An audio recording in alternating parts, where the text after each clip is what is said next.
Primer carta de Pablo a los Corintios.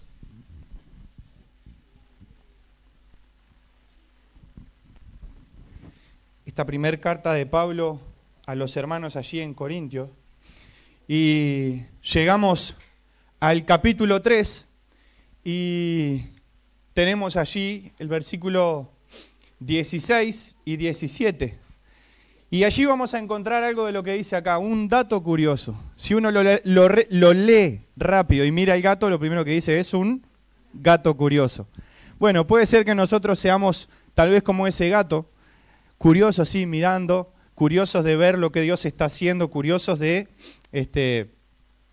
expectantes, ¿no? Así que por ahí van a ir viendo algunas diapositivas que nada más lo que van a hacer es tratar de ayudarnos a que vayamos siguiendo un hilo. Y me va a ayudar a mí a que cuando me vaya por las ramas me cinche de nuevo, si logra su cometido. Pero yo pensaba en esto, ¿no? Primera de Corintios, capítulo 3, versículo 16 y 17. Si pensamos en esta cita, 3, 16 y 17, ¿qué otros pasajes por ahí se nos vienen a la mente? Muy conocidos. No, 2 de Corintios 5, 17 es ese. ¿Qué otro pasaje se nos viene a la mente? Capítulo 3, versículo 16 y versículo 17. A ver.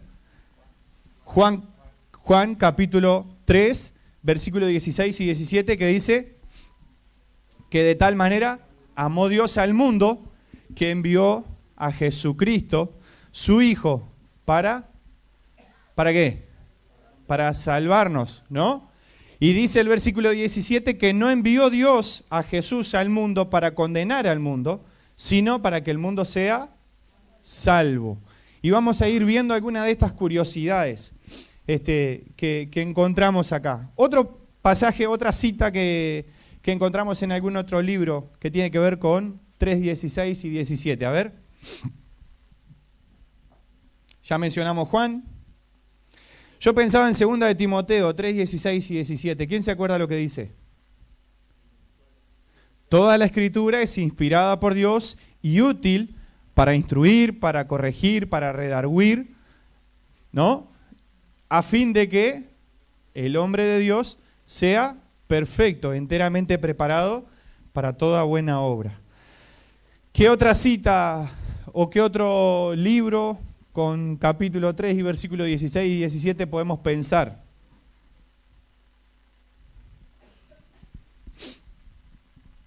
Creo que podemos mencionar varios libros de la Biblia, ¿no? Pero yo elegí también el capítulo 3 de Génesis, versículo 16 y versículo 17. ¿Qué pasó en Génesis 3? El pecado de Adán y Eva, ¿no? Dios allí, en los versículos 16 y 17, le habla a la mujer y le dice, por cuanto comiste del fruto, darás a luz con dolor. Y al hombre le dice que, por cuanto hizo caso a la mujer, iba ¿a qué? Con el sudor de su frente, iba a tener que ganarse el pan de cada día, iba a tener que trabajar. Entonces, si vamos pensando, simplemente pensaba en algunos capítulos así que venían a mi mente, capítulo 3, versículo 16 y 17, y surgieron estos capítulos, estas cosas en mi mente. Pero también fuimos al inicio de la Biblia, ahora vamos al final. Apocalipsis, capítulo 3, versículo 16 y versículo 17, en esta carta a la iglesia de la Odisea, que tenía una característica muy particular. ¿Cuál era? Los laodicenses. ¿Qué característica tenían? Por cuanto son tibios, los vomitaré de mi boca, ¿no? Entonces, eran estos tibios espirituales, aquellos que por ahí tenían mucho conocimiento, si se quiere, pero vida cristiana práctica, estábamos debiendo esa materia. Entonces, eran personas que habían perdido esa visión espiritual de lo que Dios hace, de lo que Dios ha hecho y de lo que Dios haría. Estaban equivocados, estaban con la visión equivocada de sí mismos. El Señor les dice, ustedes dicen que son ricos, dicen que tienen esto, que no les falta nada, pero yo les digo que son pobres, desventurados, que están desnudos. Ahora, ¿por qué traía estos pasajes a mi mente, no? Porque vamos a pasar por estos 4 ejemplos que di recién y vamos a ver esos datos curiosos en este capítulo de 1 Corintios, capítulo 3, versículos 16 y 17. Partimos de la base de que como Adán y Eva pecaron, todos nosotros hemos pecado. El pecado llegó a nuestra vida, el pecado llegó a nosotros y la Biblia dice que tú y yo somos pecadores. La Biblia dice que la paga del pecado es muerte, pero la Biblia también dice que Dios envió a su Hijo a morir por ti y por mí, porque nos amó de tal manera. Nos amó con un amor que solo Él nos podía amar. Y envió a su Hijo no para condenar al mundo, sino para que tú y yo seamos salvos por Él.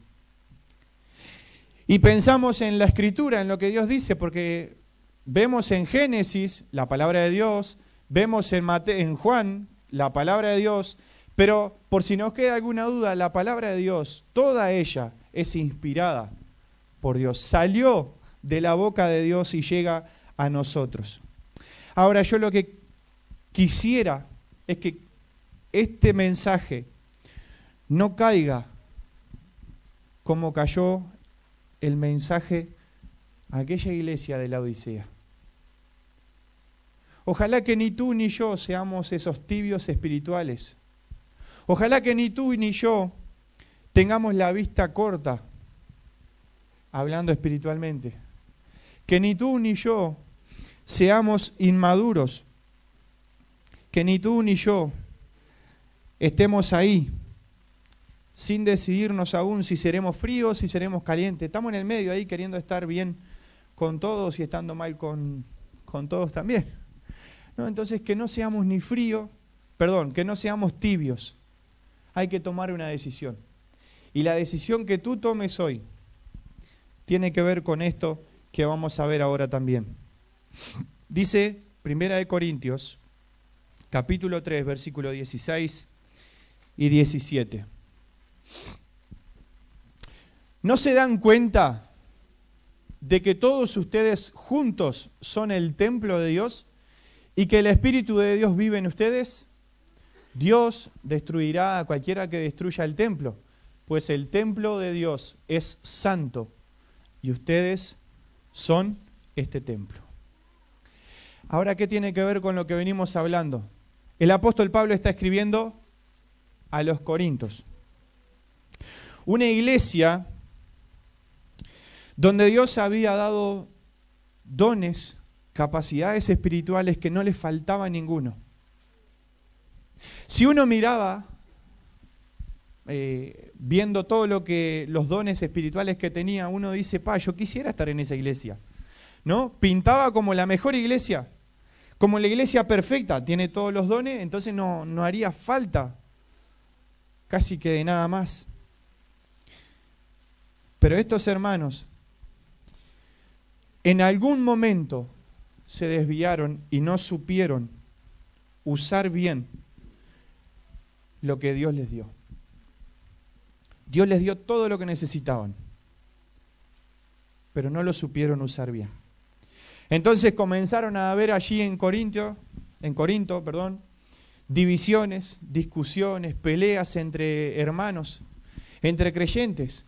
Era una iglesia que le gustaba lo intelectual, le gustaba conocer y aprender, y eso está buenísimo. Ahora, ¿qué pasa cuando eso ocupa un lugar mayor y hace ver a un hermano diferente a como Dios lo ve? Podría tener toda la teoría del mundo, conocer mucho, pero había algo fundamental que estaba faltando. saber aplicar eso que Dios le había enseñado. O como le gusta decir a Leo muchas veces, esos obesos intelectuales, ¿no? Mucho conocimiento, pero poca práctica. Entonces comenzaron a ver allí algunas peleas, discusiones y decir, no, pero yo soy de Pablo, no, yo soy de Apolo, no, yo soy de Cefas.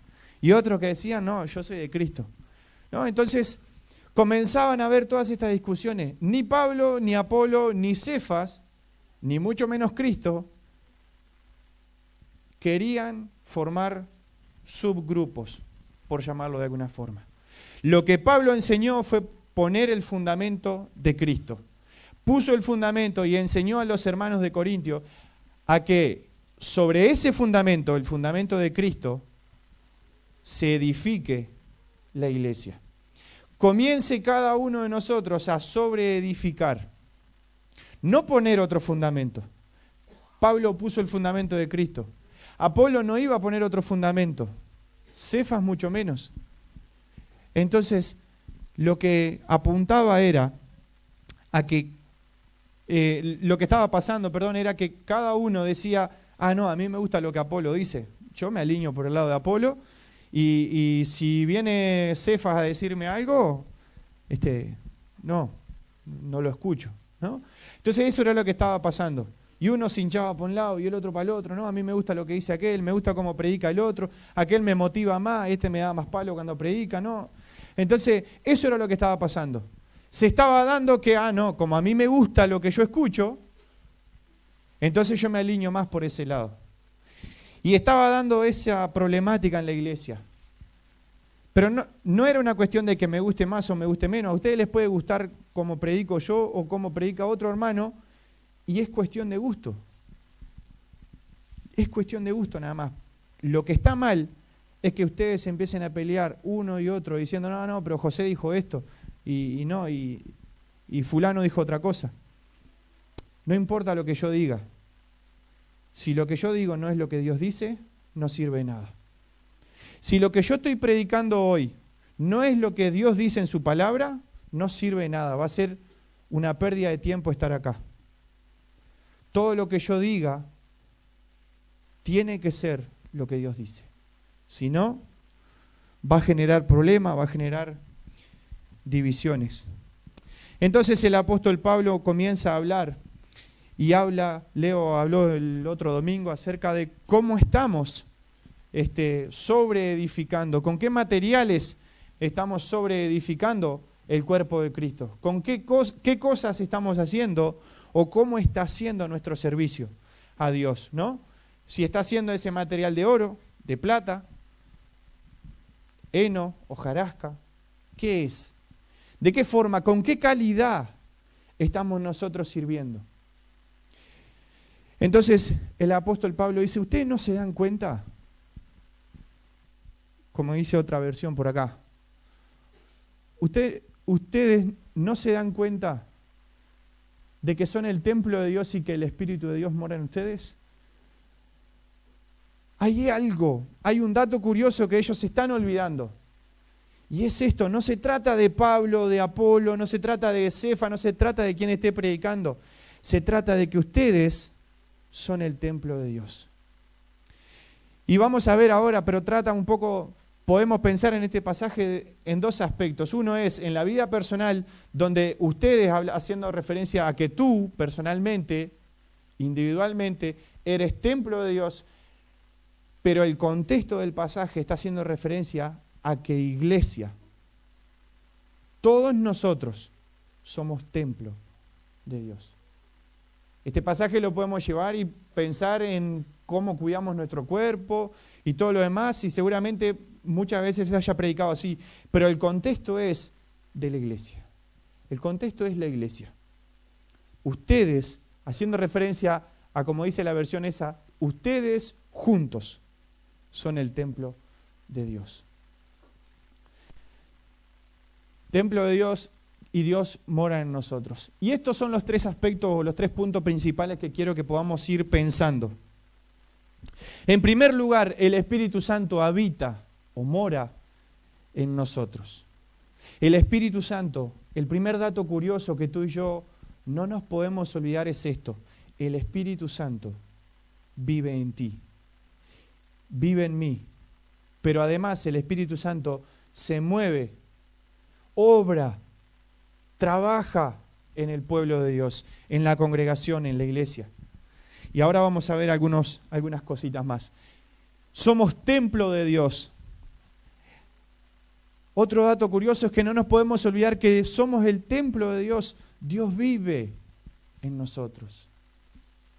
No como en el Antiguo Testamento, donde Dios iba y visitaba o hacía manifestación puntuales con su Espíritu Santo. Ahora Dios vive. Su Espíritu Santo vive en aquel que ha reconocido su pecado, que le ha pedido perdón por su pecado y que le ha recibido en su vida como su Señor y Salvador. Él vive y no se va más. Vive ahí. Y por último veremos cuál es el requisito, si se quiere llamar así, de lo que Dios, o el requisito necesario para que el Espíritu Santo de Dios pueda estar obrando en ti, en mí, pero en nosotros como iglesia: ser santos. Y en eso nos vamos a clavar de cabeza después, en la santidad, en la forma que Dios quiere que estemos trabajando. Así que vamos por parte.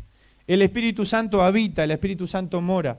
Dice ahí el versículo que no saben que sois templo de Dios y que el Espíritu de Dios mora en vosotros. ¿Qué seguridad tenemos? ¿Qué seguridad tienes tú y tengo yo de que Dios vive en nosotros? ¿Qué seguridad tenemos? Ya está. ¿Sería eso suficiente? Sí. Eso es suficiente porque toda la palabra es inspirada por Dios. Y lo que Dios dice es verdad. Dios no miente. Entonces, partiendo de esta base, no necesitaríamos ir a buscar ningún otro versículo ni nada, porque Dios dice que Él mora, Él vive, el Espíritu Santo de Dios vive en nosotros. Entonces, en el momento que hemos creído en Jesús como nuestro Señor, como nuestro Salvador, ese momento que conocemos como la conversión, por llamarlo así, ¿no? El Espíritu Santo viene a vivir en mi vida, viene a vivir en tu vida. El Espíritu Santo nos da algunas cosas. Como decía al comienzo, ahí nos capacita, así como capacitó a los hermanos de Corintios. El Espíritu Santo capacita a su iglesia. Te da a ti al menos un don para que tú lo uses. ¿Y cuál es el fin de ese don? Edificar a la iglesia. No hay otro fin. Sea cual sea el don que Dios te dio, el fin es edificar la iglesia. El don que Dios te dio es servir, edificas la iglesia. El don que Dios te dio es exhortar, edifica la iglesia. ¿Alguien se anima a cerrarle la ventana allí al... Ahí está, gracias.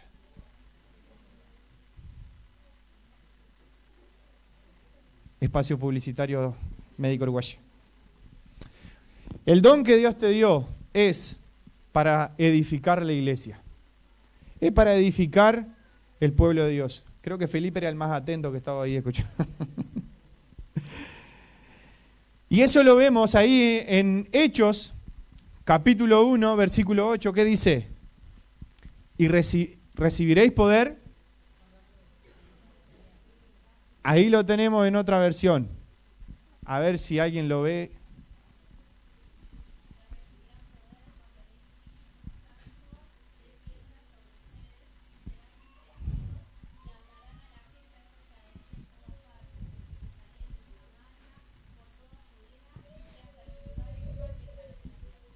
Ahí está, gracias Paula. Dice, recibirán poder cuando el Espíritu Santo descienda sobre ustedes. ¿En qué contexto el Señor Jesús dijo esto? ¿Estando dónde? Resucitó, pero estaba con los discípulos. ¿Estaba dónde? Estaba en la tierra, Y en otros pasajes vemos que el Señor Jesús le dice, si yo no me voy, el Espíritu Santo no va a poder venir. Entonces es necesario que yo me vaya y que les envíe al Consolador, al Espíritu Santo. Es necesario que yo me vaya. Y el Señor Jesús se va, vuelve de donde salió, va a la casa del Padre a preparar lugar para buscar a sus hijos, pero no nos deja solos. Manda a alguien que nos va a consolar, y es el Espíritu Santo. Y si hacemos un estudio de la persona del Espíritu Santo, lo primero que vamos a encontrar del Espíritu Santo es que Él nos consuela. Es lo primero que vamos a encontrar. El Señor Jesucristo nos dice que Él nos consuela. Lo otro que dice el Señor Jesucristo es que Él nos va a mostrar todas las cosas. Lo que Él escucha nos los va a revelar. Ya está todo en su palabra, pero su Espíritu Santo va a obrar en nosotros, trayendo a nuestra memoria lo que ya conocemos de Dios, lo que en su palabra hemos escuchado. Entonces el Espíritu Santo obra en nosotros, vive en nosotros. En Juan 16, Juan capítulo 16, versículo 7.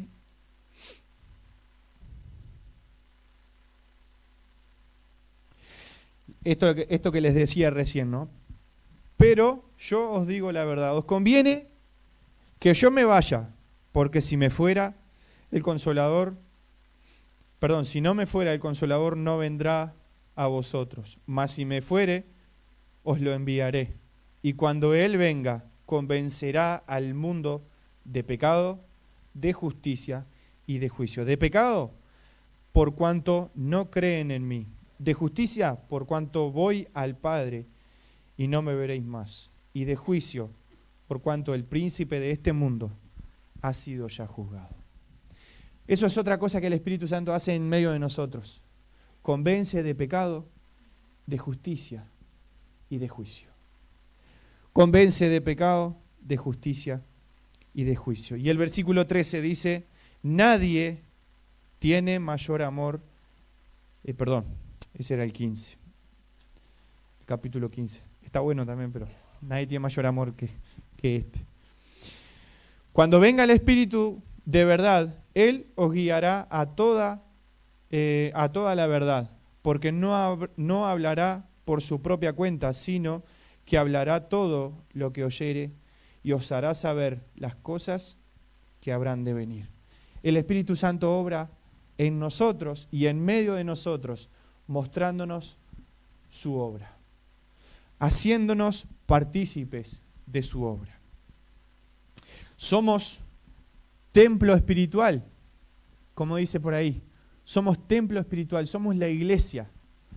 Y el Espíritu Santo se mueve en medio de nosotros, trabaja entre nosotros. Y como dice ahí en Hechos 2, Hechos capítulo 2, versículo 47, dice que estaban los apóstoles todos juntos participando del pan, en comunión y todo lo demás. Y dice que el Señor iba añadiendo los que habían de ser salvos. El Espíritu Santo obra de esa manera en medio de nosotros, añadiendo personas que van a conocer su palabra. Convence de pecado, de justicia, de juicio, ese ya lo vimos. Capacita las piedras vivas. Y esto es algo importante. Yo no sé ustedes, ¿cuál es el edificio más grande que hemos visto en Echuí? ¿Cuál es el edificio más grande que hemos visto? La mezquita, ¿no? Por ahí. Yo no pensaba justo en la mezquita, pensaba tal vez en el Hotel Internacional, ¿no? Capaz que es lo más alto, lo más grande que conocemos. El faro, bueno, el faro de la Barra, ¿no? ¿Hace cuánto tiempo que está el faro? Muchos años. ¿Cuánto ha crecido desde entonces? Desde que lo hicieron.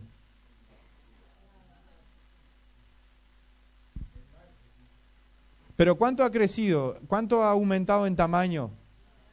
Nada, ¿por qué? Porque no tiene. ¿Y qué más?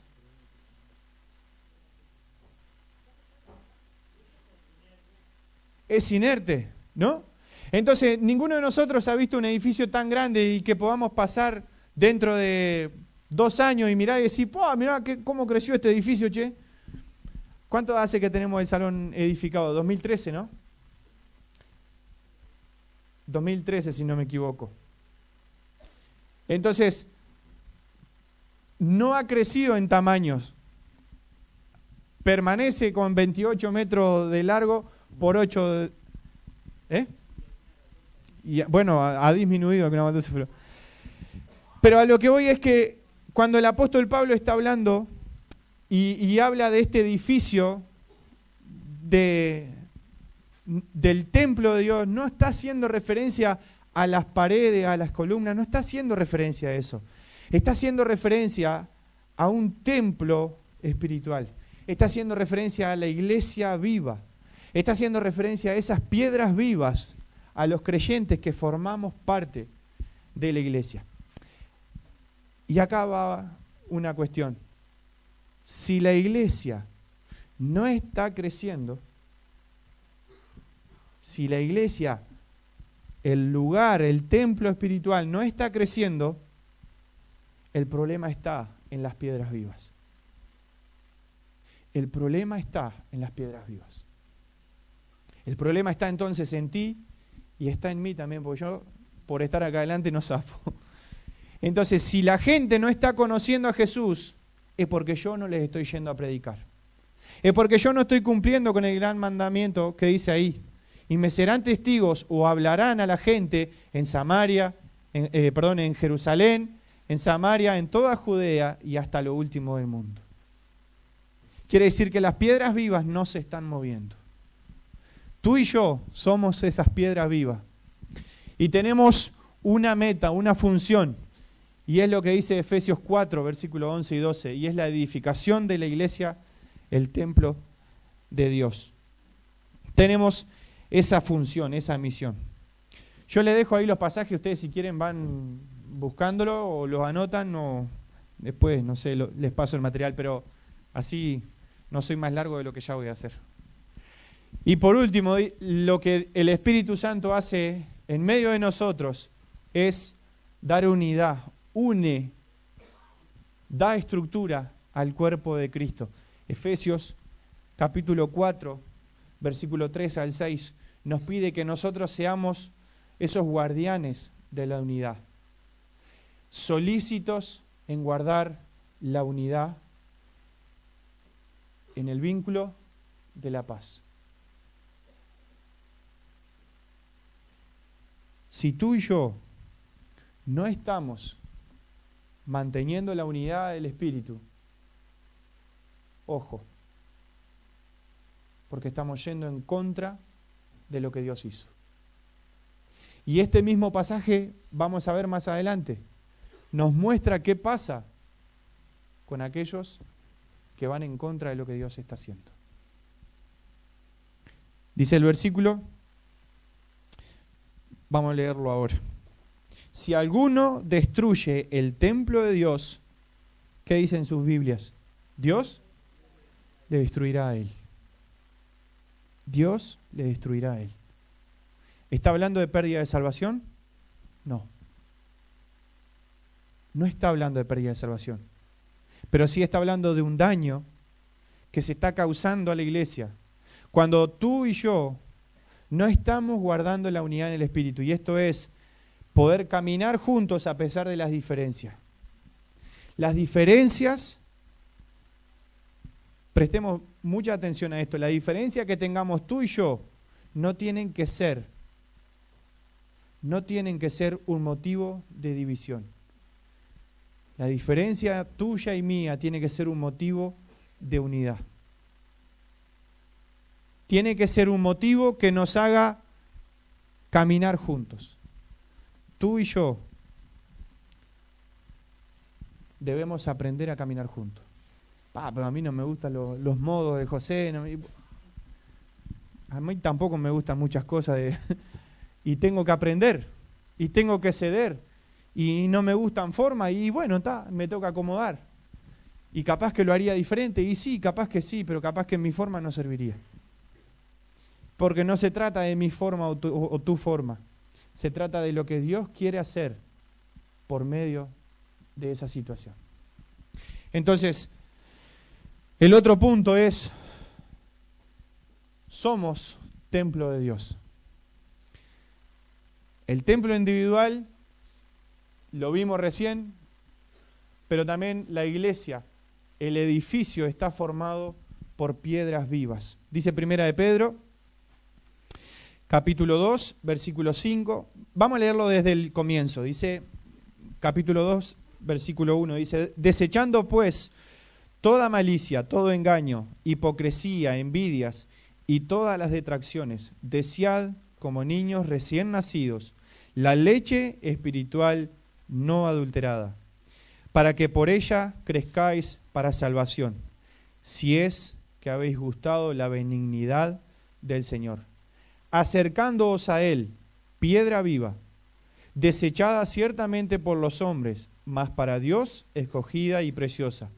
Vosotros también, como piedras vivas, sed edificados como casa espiritual y sacerdocio santo, para ofrecer sacrificios espirituales aceptables a Dios por medio de Jesucristo. El Señor Jesús vino, dejó su lugar, murió en una cruz, cargó nuestro pecado para formar la iglesia.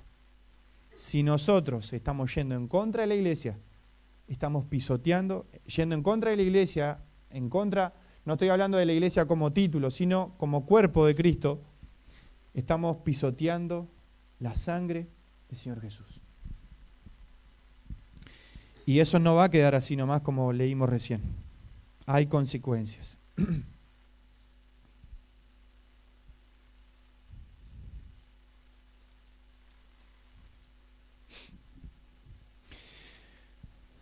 Este punto creo que queda bien claro. Y un requisito que Dios nos pide a ti y a mí, es lo que dice ahí el versículo 17. Si alguno destruye el templo de Dios, Dios le destruirá a él. Porque el templo de Dios, el cual sois vosotros, ¿qué dice ahí en sus Biblias? Santo es. Santo es. La iglesia en la que estamos, en la que formamos parte, ¿es una iglesia santa? ¿Es una iglesia santa o no?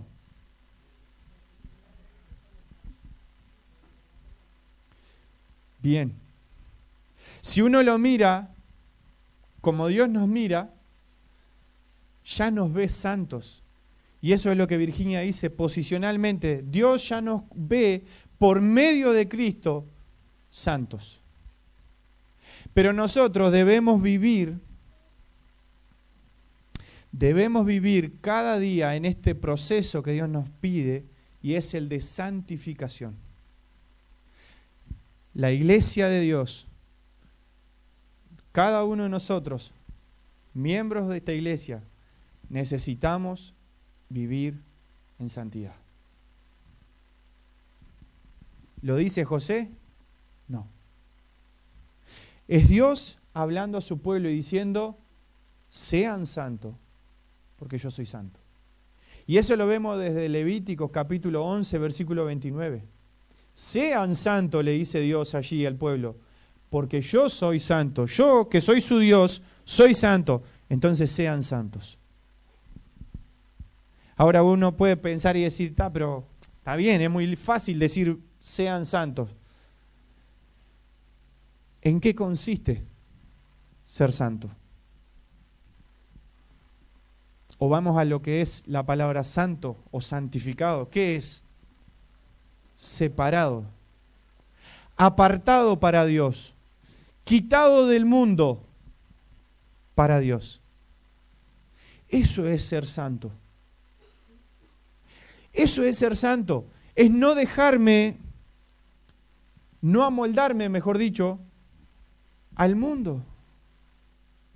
Les ruego, por la misericordia de Dios, que transforméis vuestro pensamiento, vuestra forma de pensar. Es lo que dice Romanos 12, versículo 1 y 2. Transformemos nuestra forma de pensar.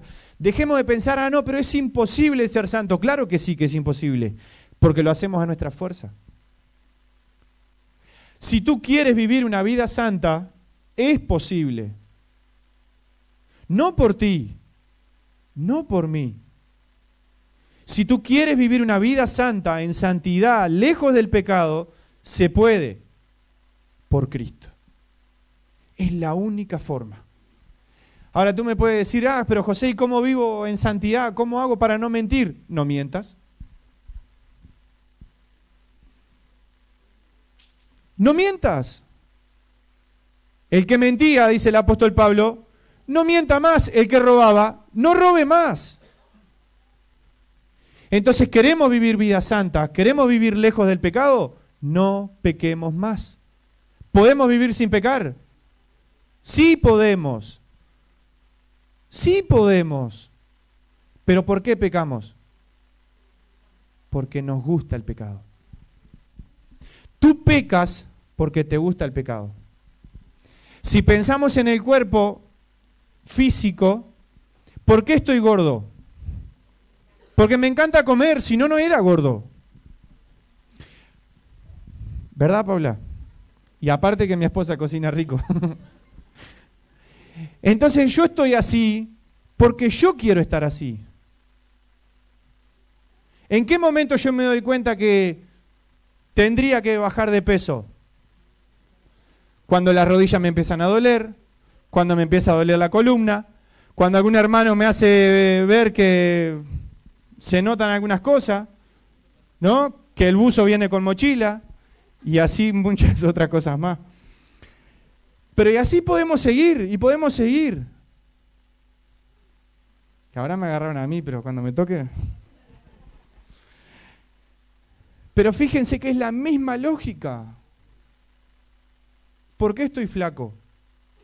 Justo no me pasa, pero imagínense flaco. O en forma. Estoy en forma porque quiero estar en forma. Porque practico, porque entreno, porque hago ejercicio, porque como bien, porque mantengo una alimentación, porque no me salgo de los límites. ¿Por qué? Bueno, porque me lo permito un día solo, qué sé yo, no sé. Porque no tomo helado. No como pan. No tomo coca, yo qué sé, no sé. Justo lo que no hago, pero está. Pero fíjense que es la misma situación. Tú y yo estamos en el estado que estamos porque hemos decidido estar así. Podemos pensar en excepciones que uno dice, bueno, pero no puedo enflaquecer porque, no sé, tengo un trastorno metabólico, tengo alguna situación extra. Bueno, cambiemos algunas cosas. Para que produzca un cambio, yo no puedo mantenerme haciendo las mismas cosas y esperar un cambio diferente. Un resultado diferente. Yo no puedo seguir comiendo pan todos los días y acá los panaderos se van a fundir, ¿no? Pongo un ejemplo, otra cosa, ninguno vende Coca-Cola acá, ¿no? Bueno, puedo tomar Coca-Cola todos los días y no puedo esperar que mi glicemia esté normal, por decir algo, no sé, ¿no? Entonces, si yo quiero lograr un cambio, quiero bajar esos niveles de glicemia, quiero bajar de peso, hay algo que tengo que cambiar. Hay algo que tengo que dejar de hacer. Hay algo de lo que tengo que abstenerme. Tengo que cerrar la boca, pensando en enflaquecer, ¿no? En adelgazar. Pero del otro lado también, estoy flaco, y no me alimento. Van a venir un montón de trastornos. En la vida espiritual pasa lo mismo. Si nosotros seguimos caminando como venimos, no podemos esperar un resultado diferente. Si queremos un cambio espiritual, o como por ahí se escucha a veces un avivamiento espiritual, tenemos que hacer las cosas diferentes. Y no va a pasar tal cosa hasta que no haya el único requisito que encontramos en este pasaje, y es: sean santos. ¿Queremos que Dios obre en nosotros? ¿Queremos ver este lugar lleno de gente? cambiemos nosotros. Cambiemos nosotros. Y en esto podríamos pensar en todas las áreas de servicio. Yo voy a poner algunos ejemplos de las áreas en las que yo estoy. Yo quiero que cuando yo toque, me voy a poner como ejemplo, cuando yo esté en el sonido salga mejor, yo tengo que cambiar. ¿Qué implica eso? Implica que tengo que ser responsable, implica que tengo que practicar, implica que muchas veces voy a tener que sacrificar tiempo y practicar en mi casa y demás. Eso buscando una excelencia, pero también implica que yo lo haga con el corazón adecuado. Porque yo puedo ser el mejor músico del mundo, tocar brillante, que no pasa eso. Pero si mi corazón, vengo y me siento acá a tocar y hago los arreglos que sea o lo que sea, y toco más fuerte, más bajo, lo que sea, no sé, y mi corazón no es el corazón que agrada a Dios, todo eso es heno, hojarasca, hace humo. Entonces, ¿dónde está la santidad? ¿Está en lo que hago? ¿Está en la excelencia de lo que hago? ¿Está bien ser excelente? Sí. ¿O buscar la excelencia? Sí. La santidad es lo que está dentro de nosotros. Tiene que verse dentro de nosotros. Una vida de santidad implica que nuestro corazón esté alineado a lo que Dios quiere. Puedo ser el mejor músico y tal, y gloria a Dios si soy. Pero si mi corazón busca vanagloria, terminó siendo, sonó muy lindo, pero terminó siendo heno y hojarasca. Santidad. Eso es lo que Dios pide. Eso es lo que el apóstol Pablo apuntaba a la iglesia de los Corintios. Estaba viendo división, estaba viendo todo esto porque no había santidad. Buscaban una excelencia de conocimiento, pero no había santidad. No había santidad. Si las piedras vivas, dice por ahí, que formamos parte de este edificio espiritual de la iglesia de Dios, no estamos viviendo en santidad, estamos destruyendo el templo de Dios. Puede sonar medio duro, pero si en el servicio en que nosotros estamos dando, si yo me paro acá hoy a predicar de la forma incorrecta, no los estoy edificando. Los estoy destruyendo.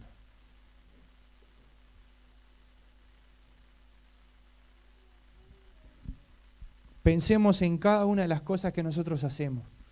Las áreas que servimos, si no lo estás haciendo con santidad, estás destruyendo.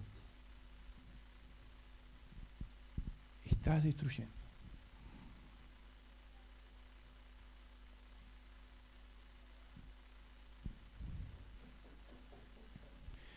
Y eso no va a quedar así. Dios es muy celoso de su obra. Dios es celoso de su iglesia. Dios es celoso de su obra. Le costó la vida de su hijo. No crean que Dios va a pasar por alto.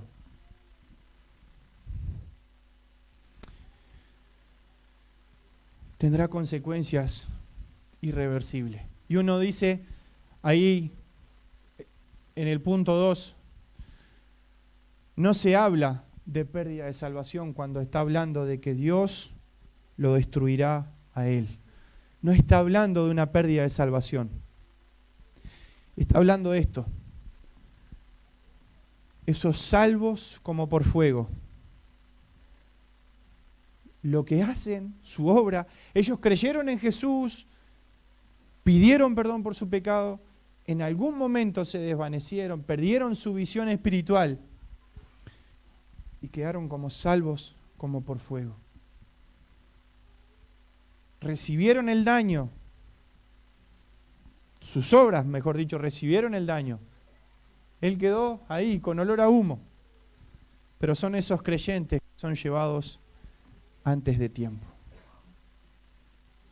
Es lo que Pablo habla más adelante y dice de algunos que duermen.